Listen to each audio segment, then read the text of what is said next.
네, 지난 금요일 이틀 전이었죠. 영국의 유럽연합 EU 탈퇴의 충격으로 요동을 쳤던 우리 금융시장은 이번 주 초가 중요한 고비가 될 것으로 보입니다. 24시간 비상 대응 체제에 들어간 정부는 휴일인 오늘도 잇따라 회의를 열고 시장을 안정시키기 위한 대책을 논의합니다. 네, 취재기자 연결됐습니다. 이강진 기자. 네, 경제부입니다. 네, 먼저 휴일인 오늘도 회의를 연다고 하는데요. 일정부터 정리를 해주시죠. 네, 내일 국내 금융시장 개장을 앞두고 정부는 대책 마련에 부심합니다. 우선 오후 3시 정부 청사에서 자본시장 비상점검회의가 열립니다.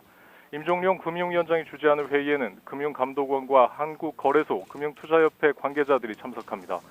오후 6시에는 은행회관에서 유일호 부총리 주재로 관계부처 공무원과 경제정책연구원 관계자들이 모여 대책을 논의할 계획입니다. 정부는 현재까지는 불확실성이 크고 파장을 예단하기 어려운 상황이라고 평가하고 24시간 대응 체계를 구축하고 있습니다. 또 금융시장의 충격이 수출 등 실물 경제로 영향을 미치지 않는지 동향도 점검하기 위해 상황 점검반을 가동하고 있습니다. 네, 국제 금융시장의 움직임이 국내 시장 향방을 좌우할 것으로 보이는데요. 우리 금융당국이 내놓을 대책으로는 어떤 것들이 예상되는가요? 네, 우리 금융시장은 이번 주 초 어느 정도 윤곽이 드러날 것으로 보입니다. 영국이 완전히 EU를 탈퇴하는 데는 최소 2년 이상이 걸리기 때문에 앞으로 협상 과정에 따라 곧 안정될 거라는 긍정적인 전망도 있습니다. 하지만 다른 유럽 국가의 도미노 탈퇴 움직임이 있을 경우 세계 자본은 달러나 금 같은 안전자산에 계속 몰릴 가능성이 큽니다. 기반이 탄탄하지 못한 우리 금융과 증시가 더 큰 충격에 빠질 수도 있습니다. 따라서 정부는 일단 해외 주식과 채권 시장의 동향을 점검하는 데 집중하고 있습니다.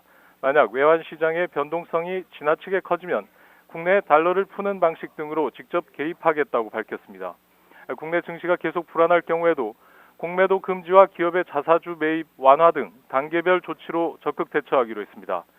공매도는 주식을 빌려서 판 뒤에 차익을 얻는 투자 기법인데 지난 2008년 글로벌 금융위기와 2011년 미국의 신용 등급 강등으로 증시가 폭락했을 때도 금지된 적이 있습니다.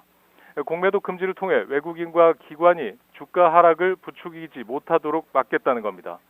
또 기업들이 투자 활동으로 성장하도록 유도하기 위해 자기 주식을 사는 걸 제한하고 있는데 이 한도를 낮추는 방안도 검토됩니다. 이 밖에 한국거래소 등 주요 기관이 참여하는 증시 안정 펀드를 조성하거나 국민연금으로 주식을 사들이는 대책도 거론되고 있습니다. 지금까지 경제부에서 YTN 이강진입니다.